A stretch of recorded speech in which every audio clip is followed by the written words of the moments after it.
the oral cavity may have oral manifestations. For example, a patient that has an underlying blood disorder or endocrine or hormonal disorder may have oral manifestations.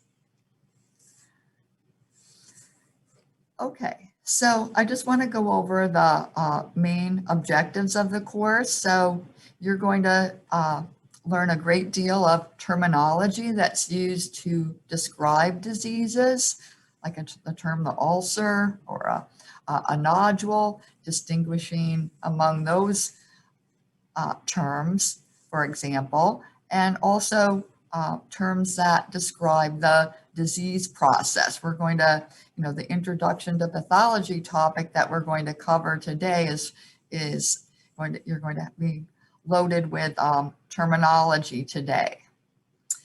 And then in the first few weeks, in addition, we're going to be studying the underlying tissue responses involved that result in the manifestation of these diseases. For example, we're going to look at inflammation and see how this affects the oral cavity. So it's going to seem like for some of these topics, it'll seem more like oral histology again. But then about the 6 weeks of the course, we're going to really get into the oral pathology part of the course. So the first few weeks are really a general pathology. We don't have a separate course for that in our program. And then we're going to get into the oral pathology, where here this main objective relates, like studying different pathological conditions in terms of their etiology, which is basically their causes, their clinical signs and symptoms, and the basic treatment modality. So that relates back to the course description. So this last main objective is the oral pathology. And then under each of these are more specific objectives that you will see on the syllabus. And in addition, for each topic, there are specific objectives.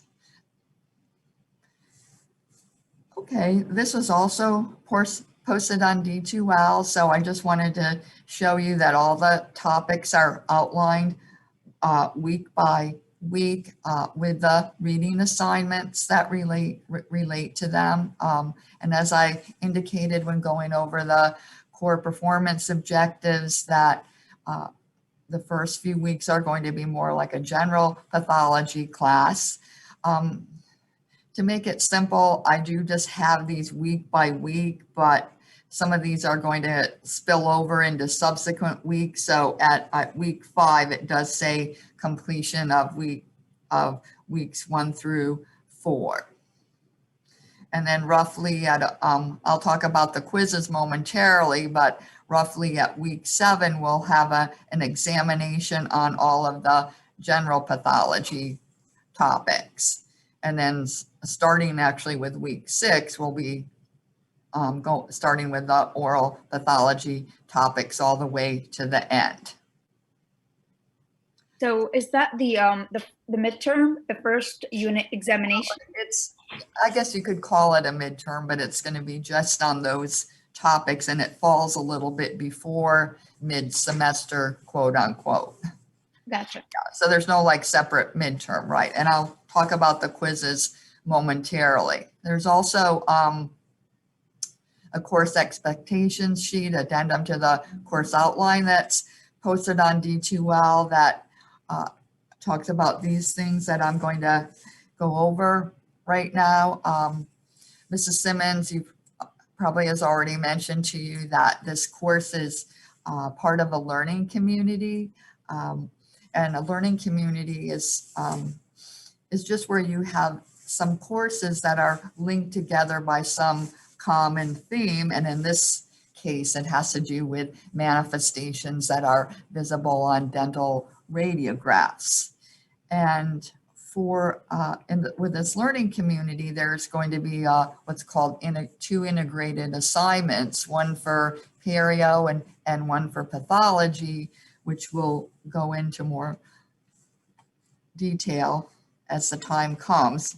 For this class, it's going to be it's going to be way at the end of the semester. And this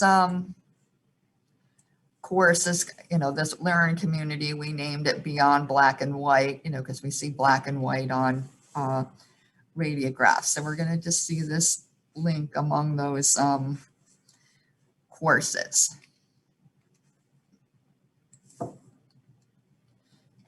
This is your required textbook for the course, Oral Pathology for the Dental Hygienist.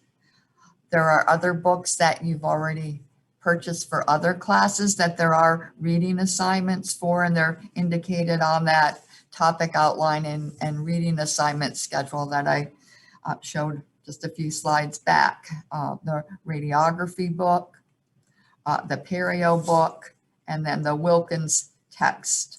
So there are reading assignments through in all of those textbooks.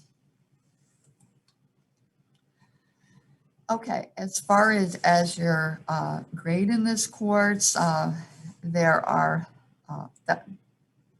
disregard that online quizzes. I forgot to take that off because they're basically all going to be online as of today. That's how we're managing the course. So like last semester, I will have written assignments for certain topics. As I mentioned, there is going to be an assignment that counts for radiography and oral pathology. That'll count 5% of your grade, and that's going to actually be the last week before the final exam. And then you'll have classroom quizzes that are going to count 30% of your grade. And then there's just going to be that one exam that's going to count 20% of your grade. And then there's the final exam that's going to count 35% of your grade. Okay, I'll post this later because this is more relevant to when we actually start the oral pathology, but I was just going to say a way that some students have done this before that works out really well. It's like if you had made flashcards and you record the clinical characteristics and then you put a sample of one of the pictures there. So here it just kind of describes the lesions that show up in a person that has recurring herpes lesions in the oral cavity, and this is a common appearance for them. So down the road, you maybe want to be making these kind of flashcards to help you study, or here's one that's actually how it appears on the radiographic appearance versus the clinical appearance. And then in the textbook, there are, like at the end of the chapters, there are a list of the diseases that are discussed in the chapter, and then just like the main points for each disease are highlighted. I know not everybody agrees with this, but I would keep this book as a reference down the road to use for clinical practice. Okay.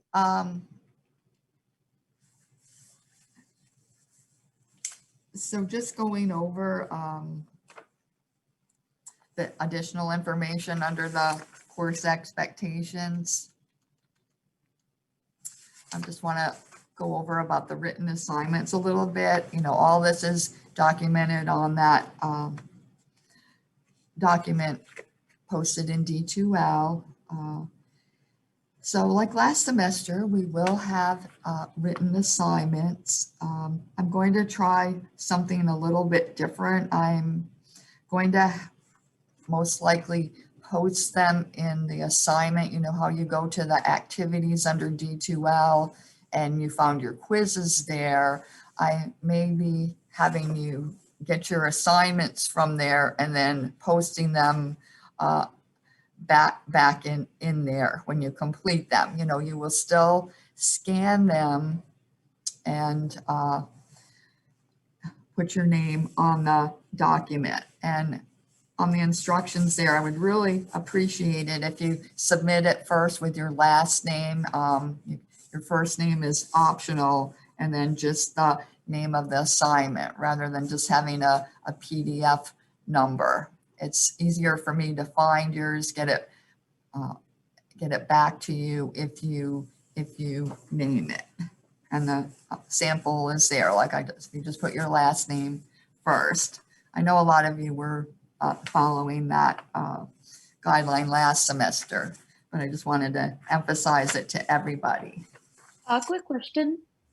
So to be able to see the assignments, we would have to go to the assignment link and to do the assignment, or are we submitting it in that link? Yeah, you'll be submitting it in that. I'm going to do a test with that. I'm going to have you get your memo. It's not in there yet, but I'm going to have you get the memo of understanding from there and do it like a practice thing to see how it works. Okay? Yeah. Yep.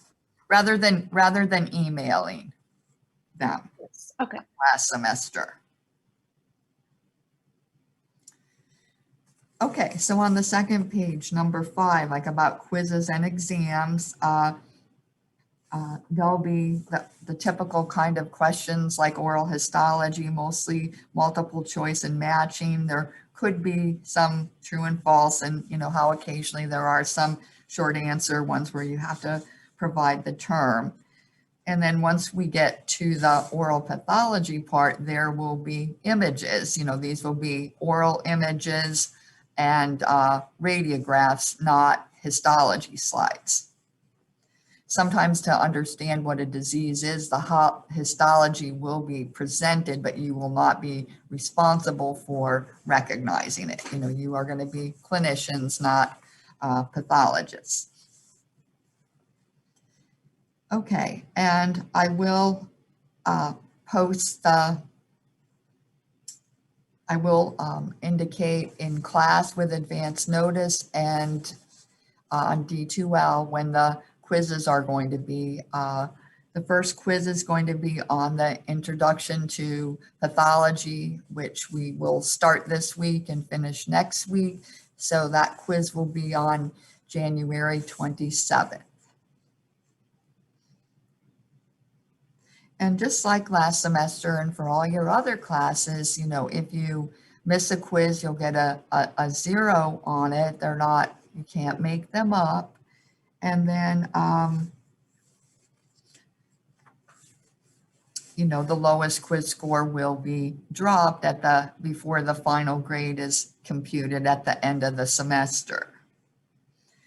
And then again, just like last semester, we expect you to be visible during the quizzes and examinations, and you really need to be more mindful about showing your entire face during the process, you know, face on.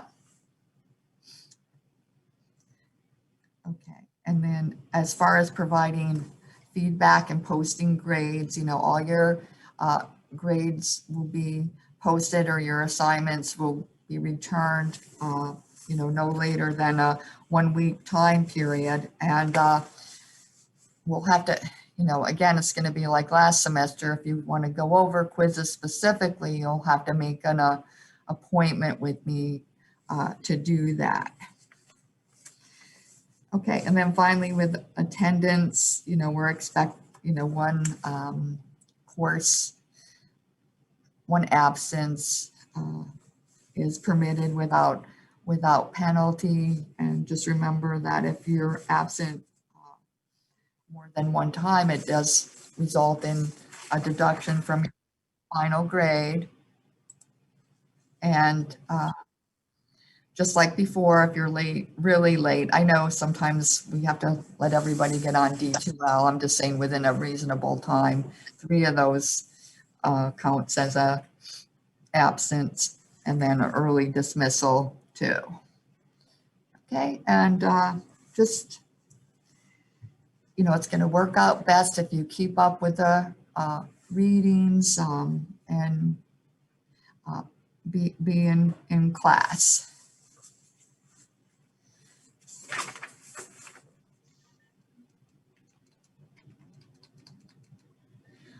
Before I don't want to forget that the students in Wilmington that have the radiography lab this afternoon. If you would please, just after we conclude the class today, if you would just stay on a few minutes, I need to make a couple of announcements about today's labs. Okay, does anybody else have any other questions? I do. Is there an outline or anything for today? Yeah, on Monday, I posted the outline under Introduction to Pathology. Does anyone else see that? Because I didn't see it. don't think anyone, I don't know if it's visible I to, got it. I'm from Denver, and it was visible for me. I don't know if that makes a Is it difference. visible, Tyler, did you say? I was able to get it. I was able to get it. Because I thought I checked it to see that it was visible. it's under week 1, there's a intro to pathology packet. Yeah. Is that it? It's just 10 pages? Yeah. Okay. All right, thank you. I have a quick question. Would the PowerPoint and the outline be posted before, like 1 week before the lecture, or is it going to be the same last semester? All right, yeah, I'll be trying to do that. You know, there's just a lot of behind the scenes things that have to be done, like the first week we're back here. So those kind of things were going on, so I wasn't able to post it until this week. So I will make every attempt to have it up there a week ahead of time, because I know it's difficult for some of you to make the copies. I understand that. Thank you.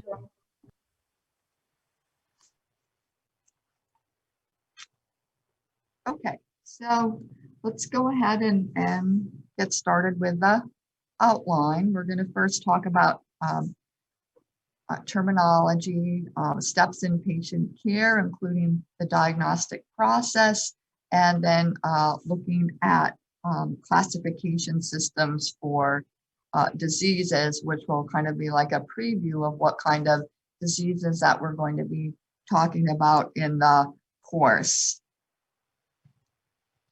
Okay, so as I mentioned before, that, you know, pathology is a science dealing with the study of disease, and it actually translates as from the Greek word pathos, which means suffering. Okay, and so then that leads us, well, what is a disease?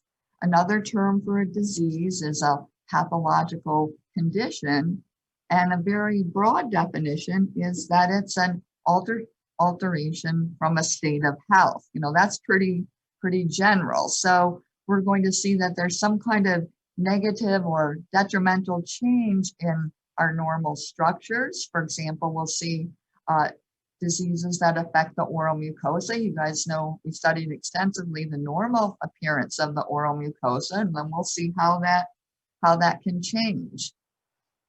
Or you're going to be learning to look at x-rays. We'll see changes in the jaw bones on the x-rays, or changes in the teeth. Or it can also be just a change in the normal function. There may not be an apparent change in a structure. So we have to say and or function there. Okay. And then in this course, we are going to go, you know, you've already had some of the variations in normal, like linea alba and Fordyce granules. Those, you know, those are examples of that. And we're going to go over a few more that are present, that aren't really quote unquote diseases. They're just considered, though, what I said, they're just a variation in our normal structures. Okay. So like I said in the intro, we're going to be focusing on these different conditions, and we're going to focus on the clinical findings. You know, we're going to be, as we examine our patients, we're going to be looking for signs and symptoms of various diseases. And I know this was covered under the OE topic for fundamentals last semester, but it's very important to be straight on the difference between signs and symptoms. In addition, other data that may have to be collected, the patient may have to be referred out for additional tests or procedures. But some of these additional tests or procedures are done in the dental setting, as you'll see. Okay, so all of I'm just going to a different part of the outline really quickly, just to say that our data that we collect about the patient is derived from the patient history and a physical exam. We do the medical history on our patients. We do the oral exam. We do full mouth probe and perio charting, that kind of stuff. So that's how we're going to gain the information about the patient. That's our data collection that we gain from taking a medical history and oral exam and so on.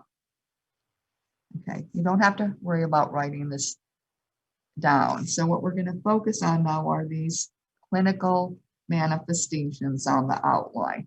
Okay, so the clinical signs and symptoms that we document is our data collection, part of our data collection. So again, to reiterate, a sign is what an examiner observes.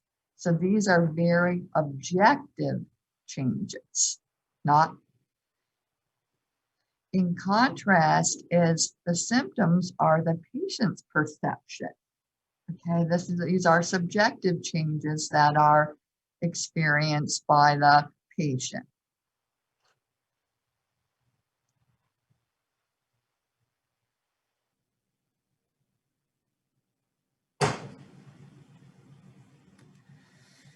Okay, so if you look at this, like what would, here is a lesion on the tongue. What would be an example of a sign related as what you observe? For example, Shannon, what do you see there? What would you say? A white patch. Okay, good. Something white. And also notice, you see how it has kind of a rough texture to it. It's elevated. So those are all the physical characteristics really of a lesion, pertain to this term signs. They are the signs. Okay, and that's just what it is. Last semester, you already learned about different signs of gingivitis. We talked about the normal descriptive terminology, the pink with or without melanin pigmentation compared to the redness seen here. The bulbous papillae, the rolled margins, the spongy tissue, those are all bleeding. Those are all signs of gingivitis. And then, with periodontitis, measuring with your probe is objective. It's an actual measurement. So a probe depth is a sign of periodontitis. And then what we see on the radiographs, here's our normal height of the alveolar bone that you learned about last semester. Here is the bone loss. So probe depths of 4 millimeters or greater, bone loss are all signs of periodontitis.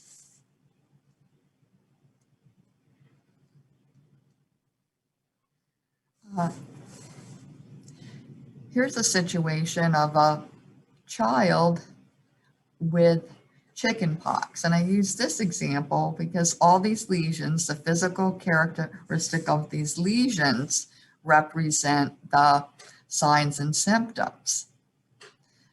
The signs. But here's a good example where a patient may indicate different symptoms. The patient may say these lesions are painful, they burn, they itch. Look at this one on the anterior pillar. there's an ulceration there, it's red there. The patient may complain that he has difficulty in swallowing, that, or what's called dysphagia.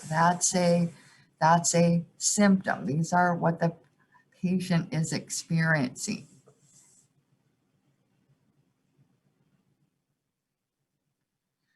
One thing I wanted to go over with salivary flow, when you complete your oral exam and when it appears to look normal, you were directed to record it appears to be sufficient. But there will be some patients, to you, it'll look like when you do your test with your cotton tip applicator that it appears to be insufficient.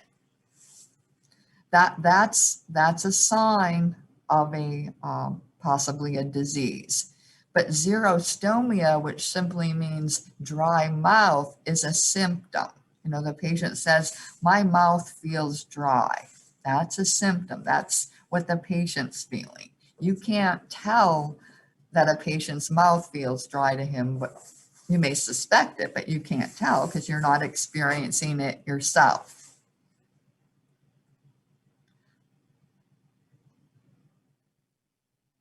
Another one that may be confusing is fever. Okay, a fever is a sign because you can measure it. You can take somebody's temperature. We're all getting our temperature taken to be in the clinic. When it's above 98.6, that's a sign of a fever. But in contrast, the patient may say, I feel warm, I'm having chills, I'm sweaty.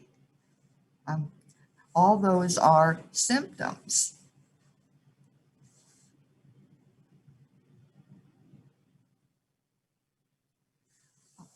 One other definition that I wanted you to be aware of is the term pathognomonic. Pathognomonic just means that it's so unique that you won't see it in any other disease.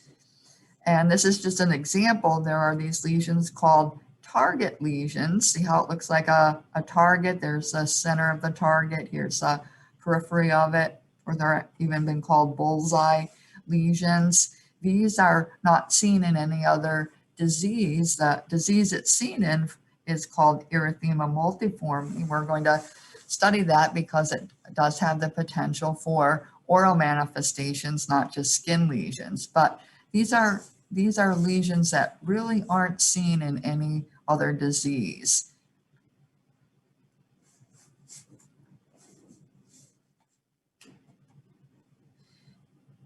So it can be diagnosed based if this presentation occurs.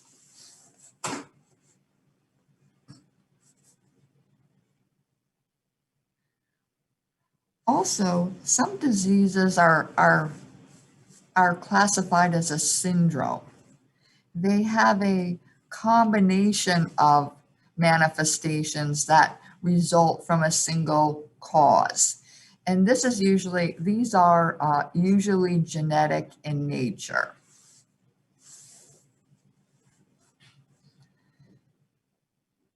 Okay, so when someone has a syndrome, it can be extremely variable.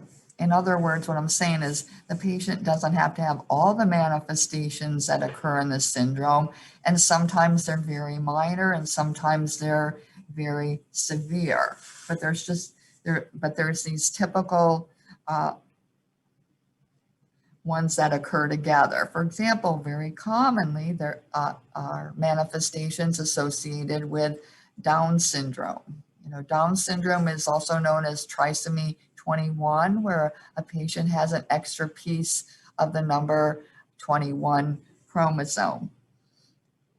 And they may have some physical features of Down syndrome and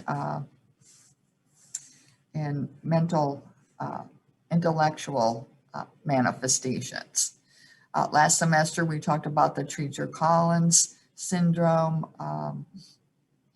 where the neural crest cells don't migrate properly, and a lot of the patients have cleft palate, droopy eyes, that kind of thing. And then just another example is Marfan's syndrome. You know,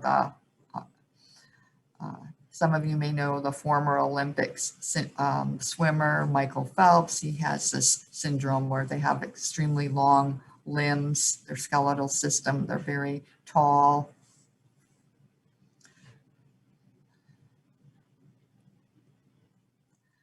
Not on the slide, but an example of a syndrome that's not really genetic is one that's known as Sjogren's syndrome. It affects salivary glands, and there may be a genetic, you don't have to write it down, a genetic tendency for it, but it's just an example that not all syndromes are genetic, although the majority are.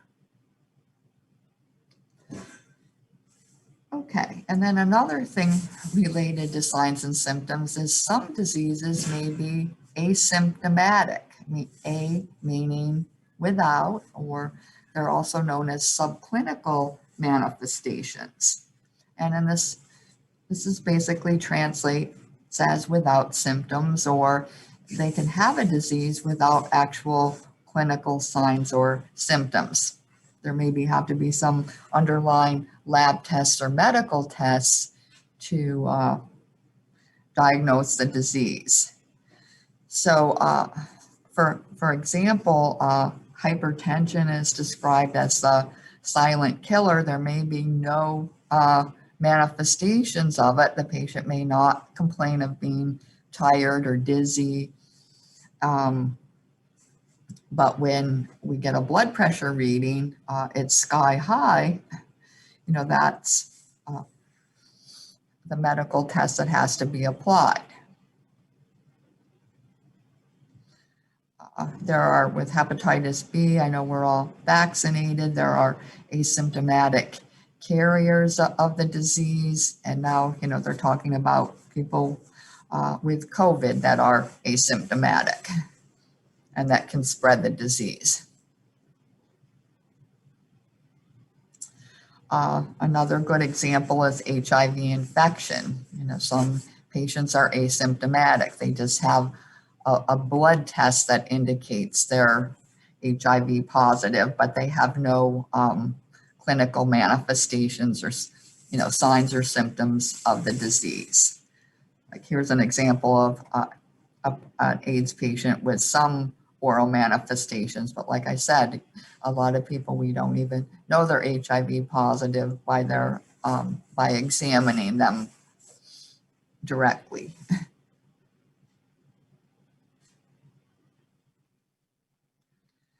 And this was just showing you that another disease that's common in women and children is iron deficiency anemia as a result of not having enough iron in the diet. And again, sometimes there aren't any clinical manifestations of the disease, but here's an example of when there are manifestations, but these are not always apparent.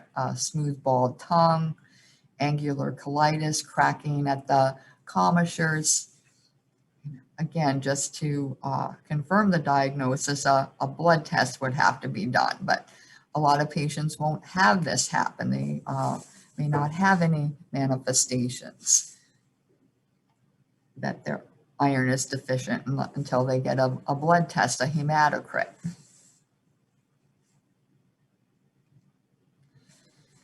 Okay, so I kept saying that sometimes to really part of our data collection does require additional tests and procedures rather than just our medical history and our physical examination of the patient. And there's different medical imaging procedures that are adjuncts to the clinical exam. Of course, for our case, it's going to be dental radiographs. Mammograms are also x-rays. You don't have to know all the specific definitions of these. I'm just going to show you a couple examples. You know, there's what's called a computed tomography or a CAT scan in dentistry. More and more, we're seeing the use of real precise form of tomography called dental cone beam CT. They use this for doing periodontists and oral surgeons use this for implants. We're seeing more and more orthodontists using this for the treatment of their patients. MRIs using magnetic fields to create images is also a way to provide additional information. Ultrasonography, the use of sound waves to produce different images. Although for oral conditions, this is not really applied. Biopsies, just, where they take remove a piece of tissue and send it to the pathologist for an examination. Some dentists will refer patients to oral surgeons for the biopsies if they're suspicious of certain diseases. Patients may be referred to their medical doctors for blood tests. Urine tests, again, urine tests are not typically applied to diagnose oral diseases, but they are important for other diseases. So I was just going to show you examples, and you already know how the radiographs the radiographic bone loss is a sign of periodontitis. We'll also be seeing dental caries on x-rays, periapical pathology. You can see this white area or radiopeg area at the tooth apex here. Even sometimes for diagnosing salivary gland disorders, they can inject a contrast medium, so it will show up radiographically to reflect the extent of salivary gland pathology, even though this is a soft tissue disease. We can see extra teeth. I know this Panorex is kind of dark, but if you look in the maxillary arch, this patient has 3/3 molars in the upper right and 3 in the upper left. Mammograms aren't really going to be used in dentistry, but that's another indication for X-rays. And here's an example of a CAT scan. Like right here, this is actually a tumor, and they're actually used to show the extent of tumors that can affect the head and neck area. Here's a cone beam example that really shows detail of the TMJ area, looking for pathology in the TMJ area. Here's just an MRI that could also be done like a CT to show the extent of a tumor. And then, like I said, ultrasound's not really used for oral conditions, but for pregnancy to monitor the fetus, and also is used to see if there's blockage of the carotid arteries.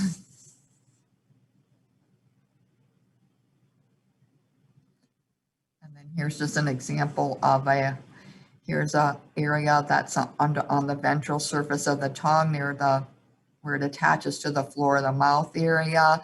And this is the tissue is removed, a piece was removed for biopsy, and it reveals that there was oral cancer there.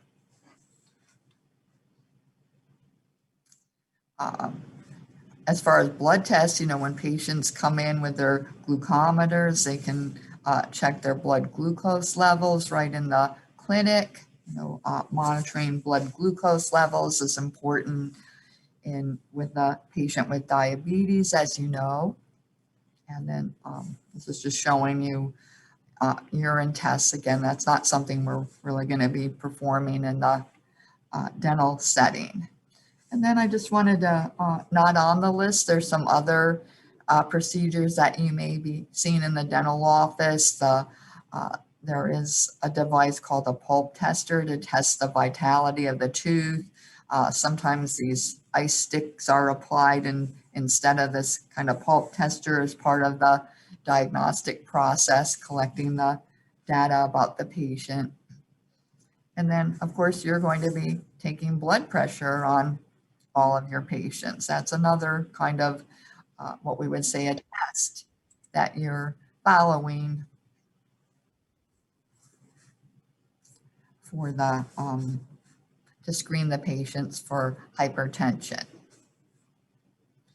Okay, so we kind of know that in addition to our clinical exam, the patient may have to have further kinds of tests and procedures in order to determine what a disease is. Okay, the other term that's next on the list is etiology. If we go back to the course description, etiology refers to the cause of the disease, and it really translates as the study of causes. And I just want to make a distinction at this time with what's called predisposing or risk factors. These predisposing risk factors are things that will increase the likelihood of a disease without causing it by itself. They alone will not cause it, but they just increase the risk. Okay, let's look at this. This person has a cold sore. Let's look at that. What is the cause of this cold sore? It's the herpes simplex virus 1. Okay, that's the cause. It's a virus, a microorganism. In this case, the predisposing factors could be a number of different things. An upper respiratory infection, like a cold, that can trigger the manifestation of the virus that's been dormant in the patient. Trauma to the area, just manipulating the lips for dental hygiene procedures or a dental procedure can trigger them. Sunlight, stress, all those can be, those are predisposing factors. They don't cause recurrent herpes infections, but they can increase the likelihood that the virus is going to manifest and cause the lesion.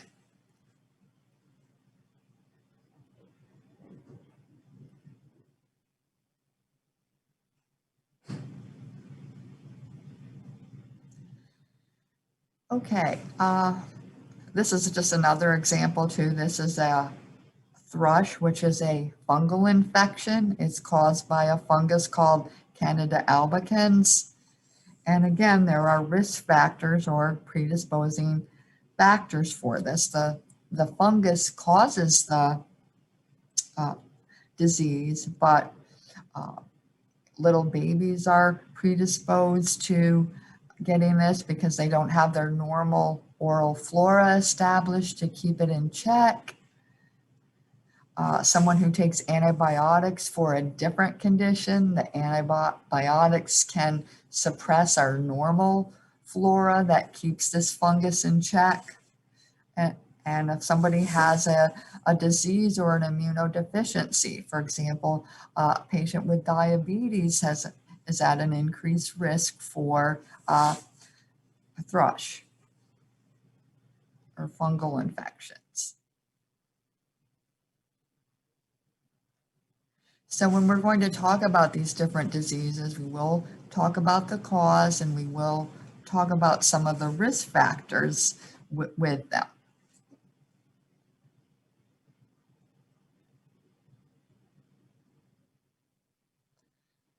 Okay, the next term on the list is the term pathogenesis.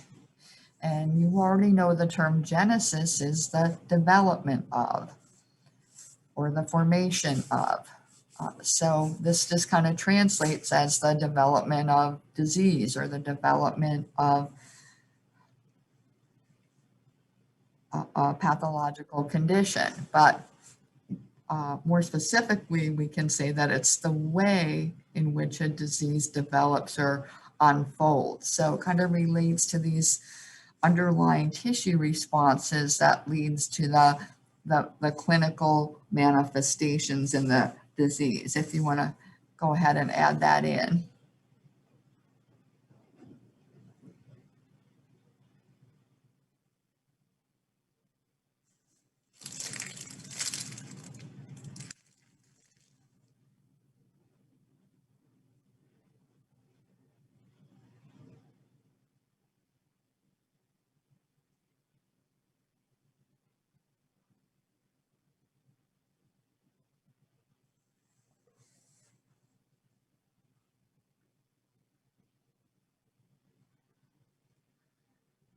Okay.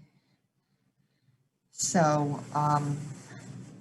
we're going to learn all of the underlying tissue responses that occur in inflammation. So let's say when inflammation affects the gingiva, those underlying tissue responses are going to lead to the signs or the clinical manifestations of gingivitis. Just for example, when the gingiva is injured by, the presence of the biofilm microorganisms, what happens is the blood vessels in the area become dilated and more blood comes to the area. And remember, the vascularity of the connective tissue affects the color of it. So when there's more blood coming to the area, then a tissue is going to go from pink to red. So that's just one part of inflammation, but all of the steps together in inflammation may explain the pathogenesis for a disease such as gingivitis. Another example is cyst formation. You learn that after tooth development, the remnants of Hertwig's epithelial root sheath are the epithelial rests of Malassez. They're represented by these little black dots on the diagram. And what can happen when inflammation spreads to this periapical region, those inactive epithelial cells left over from root development can be triggered to proliferate. And so they ultimately, they proliferate, a connective tissue wall forms around them, the center hollows out and it fills with fluid and you have a cyst. So when we go from pictures A to F, that just illustrates the pathogenesis of a apical periodontal cyst that can develop at the root apex. This is really the most common kind of cyst that you're going to encounter with your patients. And again, you don't have to know these steps. It was just illustrating the term pathogenesis. So here is an actual slide with the epithelial rests of Malassez. Here's a normal tooth. And then here is showing you microscopically the cystic transformation. These little rests of Malassez became this dark lining of the cyst. The outer aspect is connective tissue. And then when the cyst appears in the jawbone, it's going to destroy the normal bone. And we're going to see this dark area, or what's called a radiolucency at the root apex.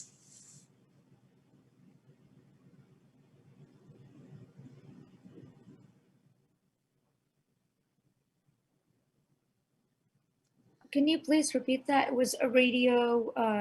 Oh, I just was saying it's a dark. So what happens? So here's like the bone is normal here on this maxillary lateral incisor. And when the cyst was forming in the jaw, it destroys the bone. And the cyst is soft tissue, so it shows up as a dark area, or what's called a radiolucency. You're going to learn that term, I think, on Friday or the next week in radiography, okay? Okay, thank you. Yeah. All right, let's go to the term diagnosis, and we're going to look more closely at different types of diagnoses in the second half of the class today. But a diagnosis simply is the identification of a disease based on the collection of data. So we went through all of the clinical manifestations, the signs and symptoms, the additional tests that must be collected as our data so that an analysis of the data can be done and the disease can be identified. Okay, why is a diagnosis so important? It's because the proper diagnosis has to be made so that appropriate decisions about the treatment and the outcome of treatment for the patient. That's our next definition, the prognosis, the outcome of the treatment.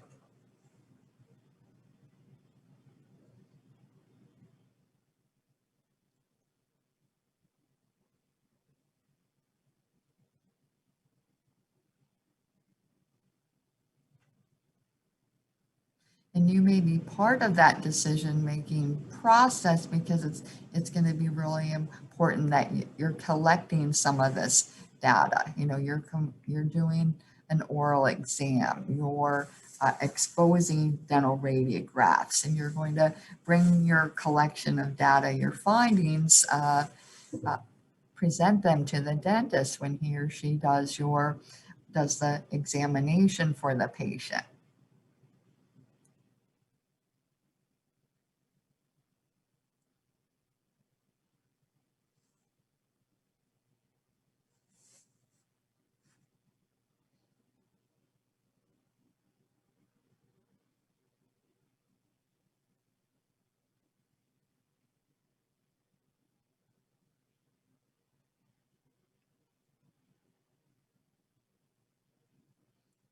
Okay, so a prognosis then is just the prediction of the probable course of the disease and the outcome. What's going to happen? The prognosis is, and a prognosis is just not an arbitrary thing. Well, the prognosis for this is good. Why does a medical expert know this? Like a physician or an oncologist, why does he or she know this? It's based on the outcome of case studies. And a prognosis is used to predict the likelihood of a cure. How likely is treating this disease going to take care of it, cure it?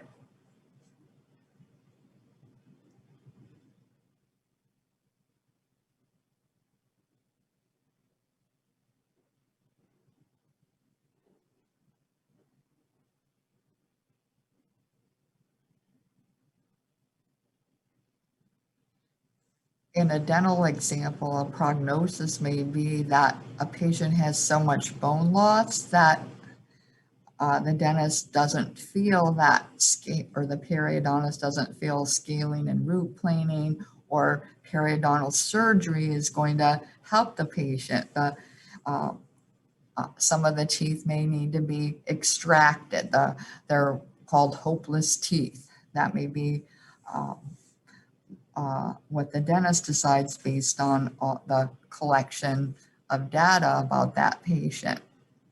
And for other patients, it may be, well, let's do the scaling. Let's do mechanical debridement first to treat this patient and see if his periodontal condition can be stabilized. Or outside the dental realm, but again, you're maybe important in detecting this early, which is very important. This is cancer affecting the lip area. And if it's detected early, it generally has a better prognosis. There's studies that prove this. In contrast, here's a patient with an advanced cancer, lip cancer. I think you can see how much more extensive it is. It's spreading. And this is called a late stage type of cancer. The prognosis may not be as good. You're going to learn about a staging system for cancers that are used in determining the prognosis. A lot of times cancers are discussed in terms of their 5-year survival rates. Like overall, oral cancer only has about a 50% survival rate after 5 years. So it's not a great prognosis. It may have, and early cancers overall, they'll have a much better prognosis. And we're going to, unfortunately, there are many types of cancers that affect not only the oral region, but the head and neck area that we'll be studying in this class. Okay, let's go to, we'll take a break at 10 for 10 minutes. So we'll keep going for now. So let's look at some other terminology that relates to the course of the disease. And so we're going to look at what's the difference between acute and chronic, what's the difference between remission and exacerbation, and then what are complications and sequelae of diseases. So let's go ahead and look at acute versus chronic first. You know, it says right on your outline that acute is characterized by a rapid onset and a shorter duration. So just picture like if you're a skier or a runner or something and you fall down and break your leg, that's something that's acute. That's an acute kind of injury. Or if you have the 24-hour flu, that kind of thing. And then, you know, you get better right away. In contrast, chronic is generally characterized by a slower onset. It may not be as obvious. It may sneak up on somebody, and it has a longer course. So for example, you know, that runner that just fell down or that skier that just fell down may have had some gradual wear and tear in the knee joints that eventually manifests. It's more chronic in nature. Or just someone who develops arthritis, osteoarthritis in the joints. It just may not just be one injury. It may just be the wear and tear on the joints over time. You know, Mrs. Simmons is going to talk about how periodontitis is generally a chronic kind of disease. Or just think if somebody has, when someone has an autoimmune disease like MS, where there's really not a cure, that's going to have a prolonged course. You know, the patient's just managed by treating the symptoms, not really curing the patient.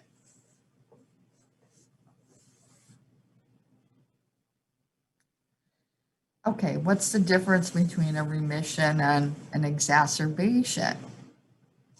So a remission may just be where the signs and symptoms of a chronic disease disappear.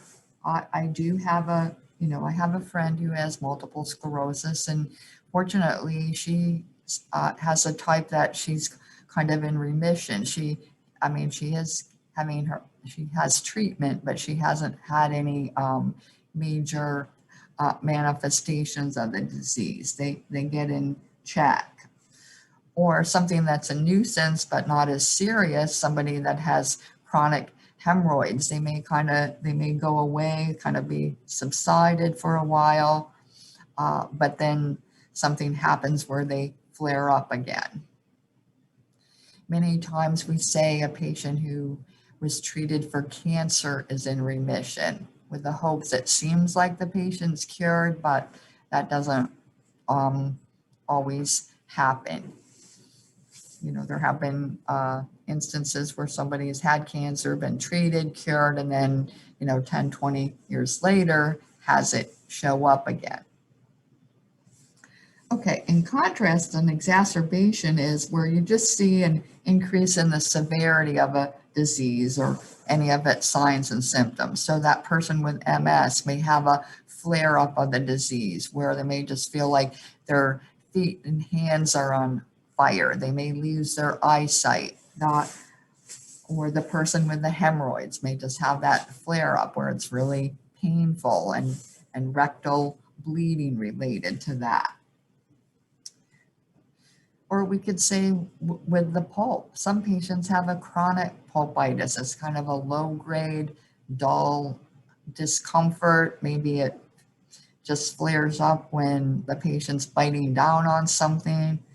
But then other patients have like an exacerbation, an acute flare up where it's just horrible pain that they just, like they can't stand it. It's just a severe pain. And that's sometimes those patients that have an exacerbation of a pulpitis are the ones that call on the weekend or at night with a dental emergency.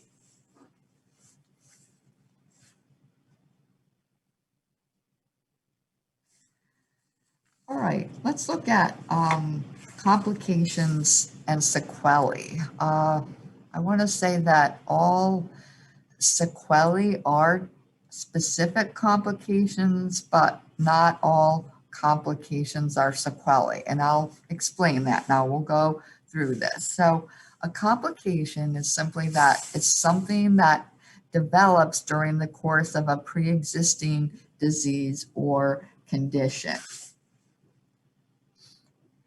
So it's not really an essential part of the disease and can result from independent causes. And, the best example I can give you is a nosocomial infection. These are hospital acquired infections that they're typically, you may hear of a patient that gets, does everybody know what MRSA is? The staph infection that patients can get because, they may have had to go into the hospital for some kind of surgery and they get MRSA. Nosocomial infections are usually transmitted from poor infection control procedures. That's what it usually results from.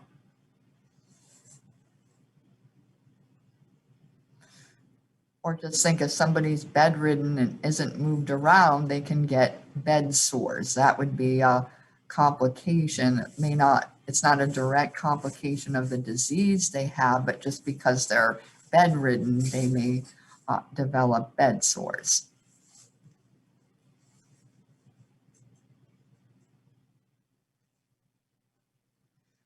Okay, a sequelae is really a type of complication or condition that follows as a direct consequence of a disease or injury. So it's a more specific type of complication.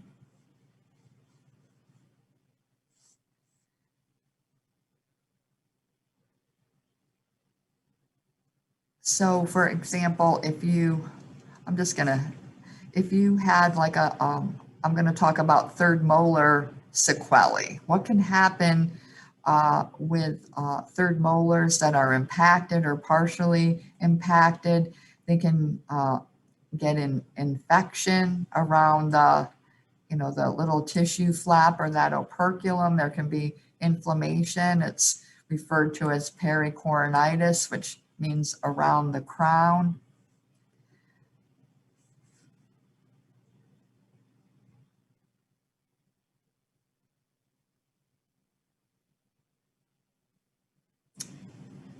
Here's a complete impaction, and cyst development is another sequelae of leaving the third molars impacted. So this is just like a cyst around the crown there.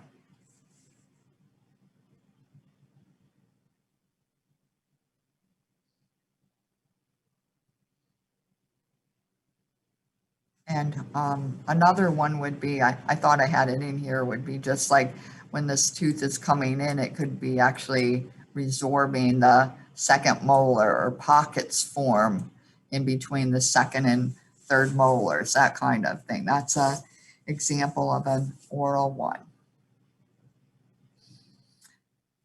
And another good example of sequelae are in a patient who has diabetes. For example, a patient with diabetes are at risk for, are predisposed to infections, including the fungal infections. You may have heard of some patients with uncontrolled diabetes. Their circulation is affected and they can lose their eyesight. You know, the normal circulation to the eyes is compromised, and it results in that. Because they have poor circulation in their limbs, they can develop gangrene, and sometimes they have to have amputations. So these are examples of direct sequelae to that disease. And then here's another oral example. Here's you can see this is a decay or caries. You see the tooth is quite bombed out. On an x-ray you can't see pulpitis, but it existed here. So we had a pulpitis, the inflammation spreads to the periapical area and stimulates this periapical lesion. So this periapical lesion is a direct sequelae of the untreated caries.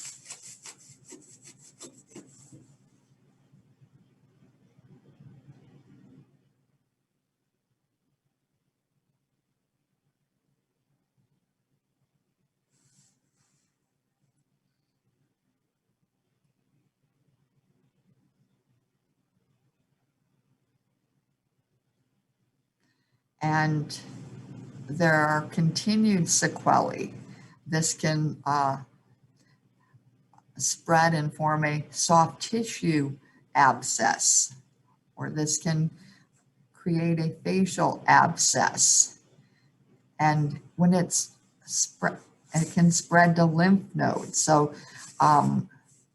life-threatening infection can occur as a result of an untreated periapical lesion, such as like an abscess. Okay, so again, to reiterate, all sequelae are specific complications related directly to having a disease, whereas just a complication could just be a general kind of thing that's not necessarily related to the pre-existing condition.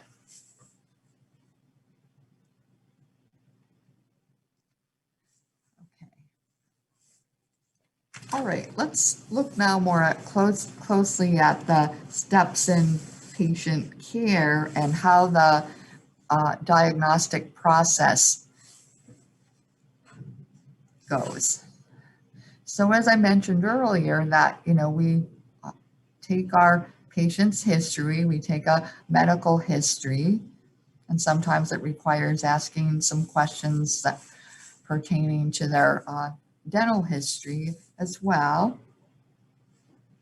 And as I mentioned, we're going to do our physical exam of the patient. We're going to do the oral exam, do a full mouth probe. We may be doing a periodontal chart and a CR chart. That's all assessment data that we collect about the patient.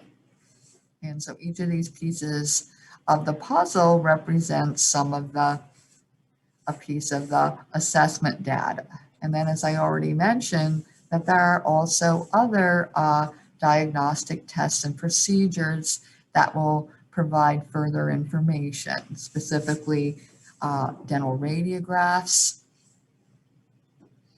And another good example is the biopsy, the specimen of tissue that's sent to the pathologist for microscopic examination.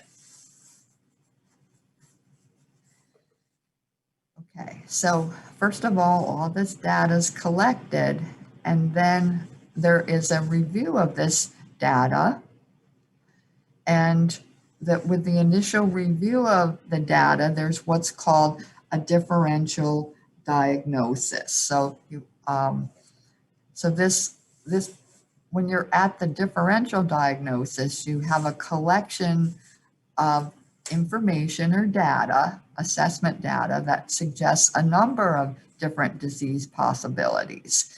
So in a differential diagnosis, you'll have a list of all of the possibilities that the condition of affecting the patient could be. Okay, so you're going to have, but then what you have to do is get more information to put the pieces of the puzzle together to come up with the final diagnosis. Okay, so when you have that list of things from the information that you first collected, then you may see that there needs to be further analysis or testing so that the final diagnosis can be made. So what happens is you just determine what other tests or procedures required to rule everything else out. So you come up with one final diagnosis so that the patient can be treated properly.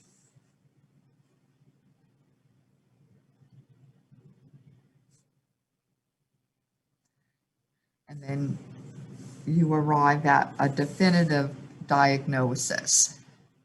So I'm going to give you examples of different kinds of diagnoses where what piece of the puzzle do you need in order to come up with a definitive diagnosis. And you can see there's a whole series of terms: clinical, historical, radiographic, laboratory, microscopic. So let's go through some of these different diagnoses that are part of this process.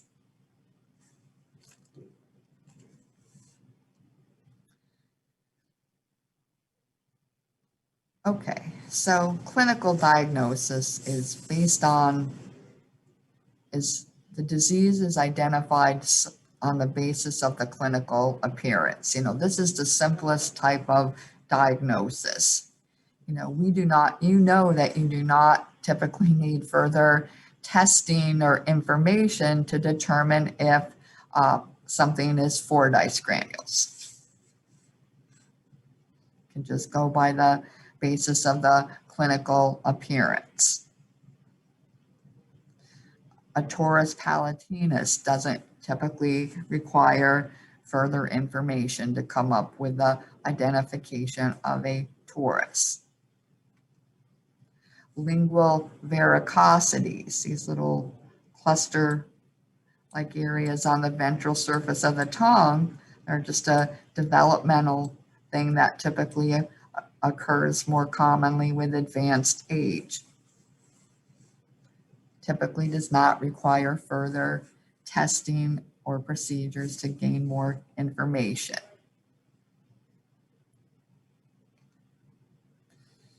Typically, we know that there's a variation in the color of the gingiva and other areas of the oral mucosa, and many times it does not necessitate collecting further information. We can just identify it as normal physiologic melanin pigmentation.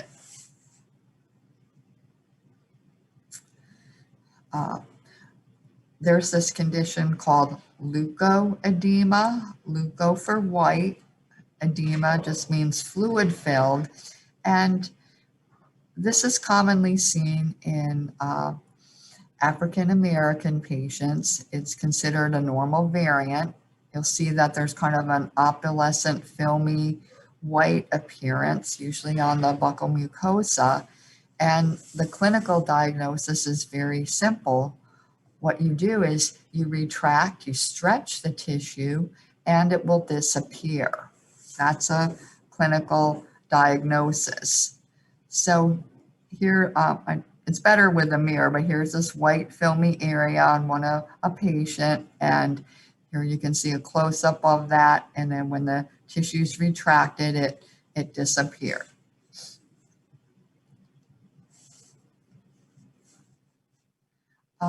Historical diagnosis. This is where confirmation of the diagnosis is based on gaining more information through the patient's history.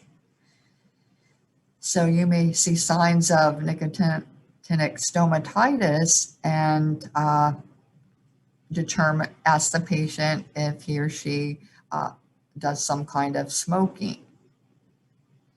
And sometimes these patients, if it's severe, it may be referred out for a biopsy, but often it's just more like you look at the clinical features and look at the historical information you have to come up with the identification of nicotinic stomatitis.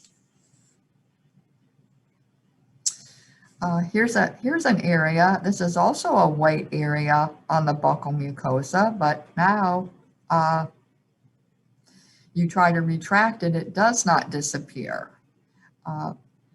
And this is kind of a trickier historical diagnosis, but patients that have this are usually aware of it. They have a genetic disease called white sponge nevus. It just looks like a white spongy kind of quote unquote birthmark.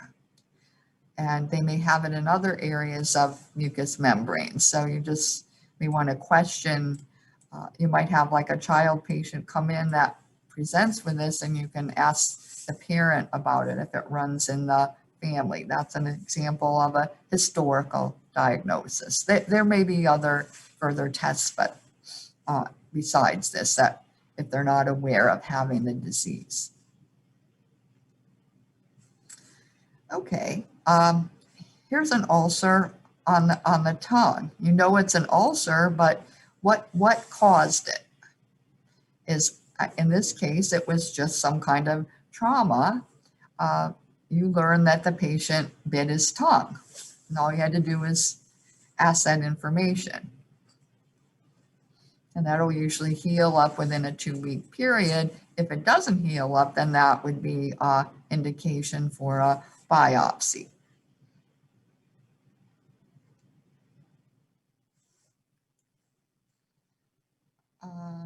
Another thing that can be a historical diagnosis, or it could also be a combination historical and radiographic diagnosis, is an amalgam tattoo.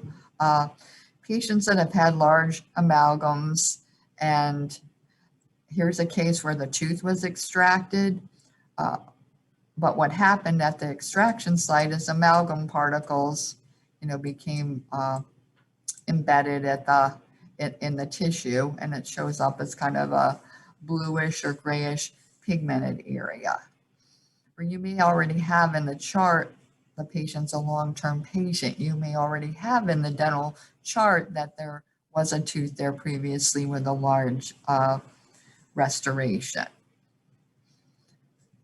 We're going to see, though, what you can really confirm that it's an amalgam tattoo is if when you have a dental x-ray and it shows up. Here's another example of amalgam particles at an extraction site, and the metal shows up radiographically.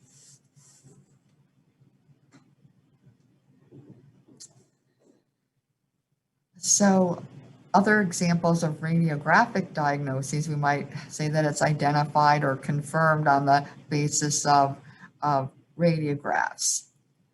So if you look clinically, you see that this patient, here's the first premolar, here's the second primary molar. There's no second permanent premolar there. So to determine if it's congenitally missing, the radiograph will reveal that. Here's the retained deciduous tooth, no premolar, no succedaneous tooth there to confirm the diagnosis. On the other hand, a radiograph may also reveal that there are extra teeth in the dentition rather than congenitally missing teeth. Here's an example of of a supernumerary tooth, an extra tooth called a mesiodens that showed up on this maxillary anterior central periapical radiograph.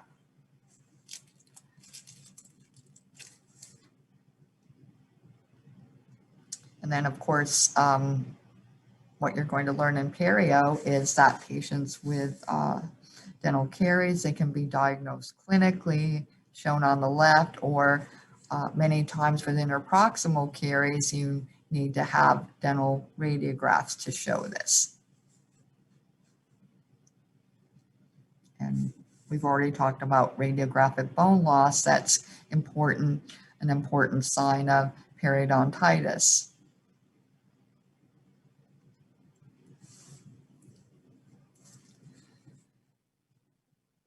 Okay, so let's look at some examples of a laboratory diagnosis.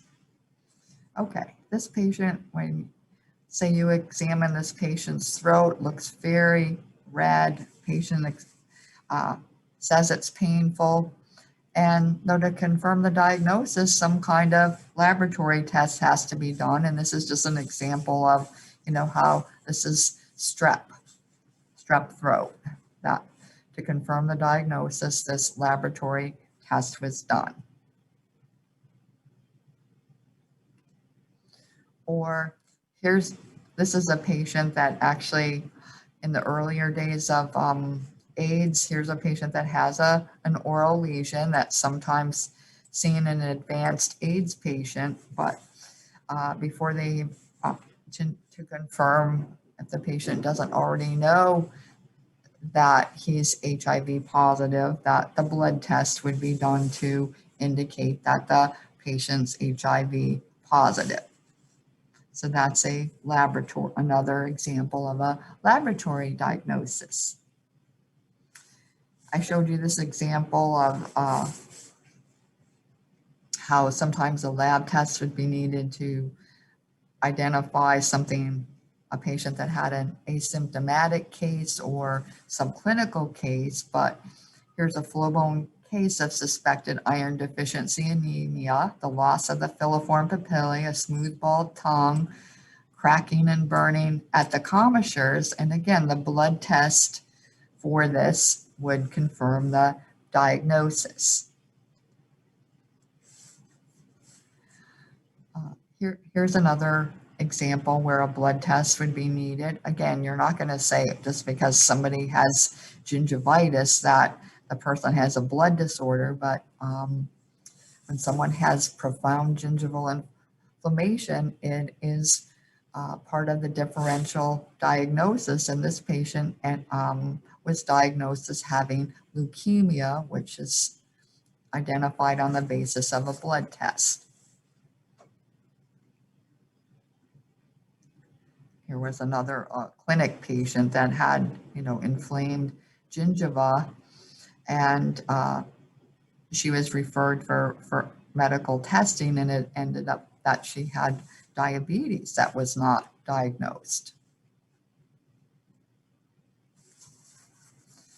Okay, now not to confuse the two, but laboratory is other tests besides a biopsy. So the term microscopic diagnosis, not laboratory diagnosis, is used for identification based on the microscopic features of the biopsied specimen. So here's an example of a biopsy being performed. Of course, the patient's numbed up for this, and this is what's being taken out and biopsied. And when it went to the pathologist, it was confirmed that it's a benign tumor called the lipoma, which is actually made up of fatty tissue.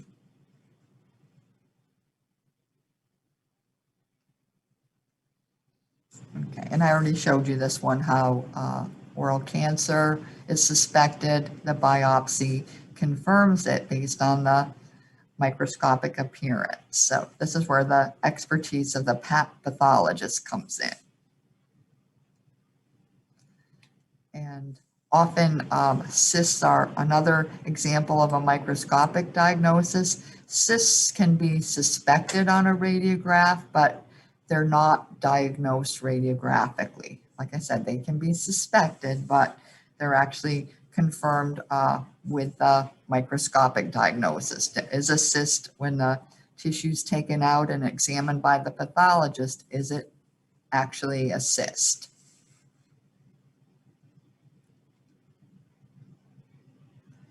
Okay. All right. This is my timer for 10 o'clock. Let's just finish up this section, and I'll definitely give you a 10-minute break, but just while we're on this. All right, the next type of diagnosis is called a surgical diagnosis, and you might think, well, the biopsy is like a surgical removal of some tissue, but surgical diagnosis is actually, it's more like based on when they're doing some kind of exploratory surgery. Like, for example, in a knee joint, they may go in and see the extent of the tissue damage in the knee joint, or in this oral area, they go in surgically to take out what's quote unquote a cyst, and it's not, and they go in there and they find out there's really not a cyst in there. So this is based on this exploratory type of surgery. They can come up with the diagnosis.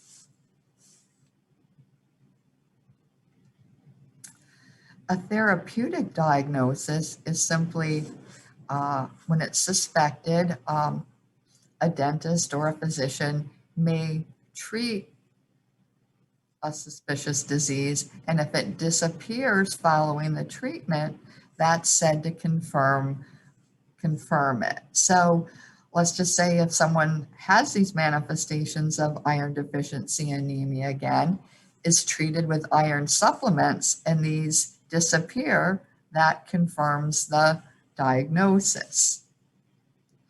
Or another good dental example is a common condition is called denture stomatitis. It's a condition that's seen in denture wearers. Their denture may not fit properly. They may wear their dentures constantly.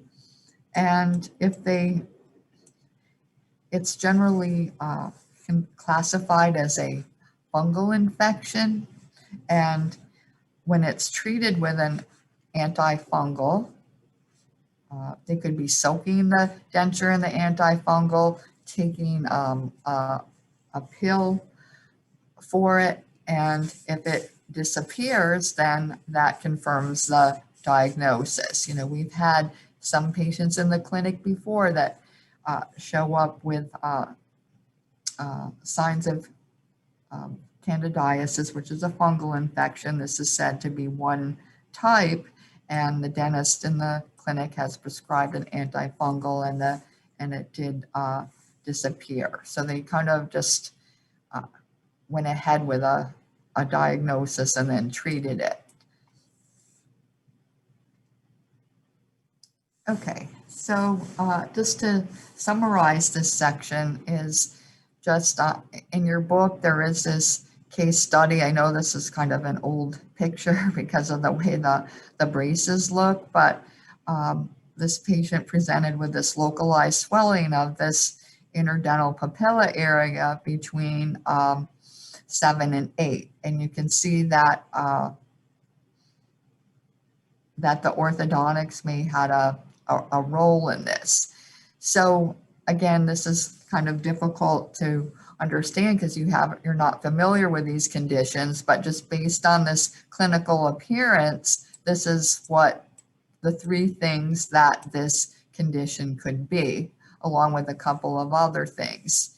And then it shows how that extra piece of the puzzle that was needed was the microscopic diagnosis, the biopsy, to come up with this diagnosis. And this condition has a specific histology that the pathologist was able to confirm by examining examining it under the microscope. Yeah, and we'll again get into this again, or I'll highlight this again when we actually get into the oral pathology part of the class. All right, why don't we, it's Are we? 10:05 right now, so we'll come back at 10:15. Was someone going to ask something? Yeah. Do we know the causes of this, or I know you says you're gonna touch on this topic again. Excuse me? I know you says you're already gonna touch on this topic again, but do we know the causes of this specific diagnose? Yeah, you don't have to, this is just an example of how this works. You don't have to know these yet. Is that what you mean? No. It's okay. Okay, all right, so we'll be back at, I'll be back at 10:15. Is the differential diagnosis a multi-step thing? Is that what makes it different? Yeah, yeah. Okay. If you're coming, like you see something in a patient's mouth and you think, what are all the possibilities it could be? And then what other little piece of the puzzle or what other piece of information do you need to decide what it is? You might, like I've shown you, you or the dentist may not be able to do that in the dental setting. You know, it's going to require like the biopsy or whatever with the oral surgeon. Okay. Like Thank you. if you were suspicious of oral cancer, for example. Okay, right, Thank you. sure.